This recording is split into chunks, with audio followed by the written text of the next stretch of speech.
और तशद्दुद किया। हमारे इन्होंने लोगों को जेलों में डाला, औरतें, बच्चे, फैमिलीज के ऊपर शेलिंग की। इन्होंने रात के 2-2 बजे तक, रात के अंधेरे में घरों के अंदर घुस गए पंजाब में। हमारे वर्कर्स को पकड़ के ले गए, ख्वातीन को, बच्चों को डराया।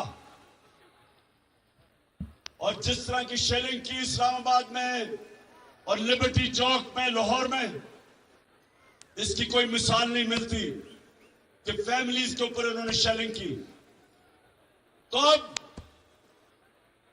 अब मैं तैयारी कर रहा हूं। मेरा प्लान है, वो जो मुजरिम कातिल राना सनाउल्लाह, उसका भी प्लान है, और शहबाज शरीफ का भी, और मेरा भी प्लान है। और इंशाल्लाह आप ये देखेंगे कि ये जो अब हमारी वारदात होगी इस्लामाबाद पे, ये आखिरी होगी और फैसला कौन होगी।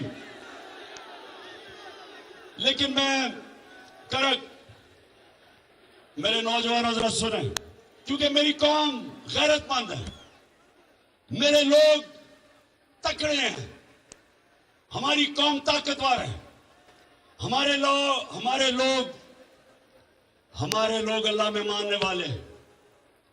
हमारे वो लोग हैं, हर मुश्किल वक्त पे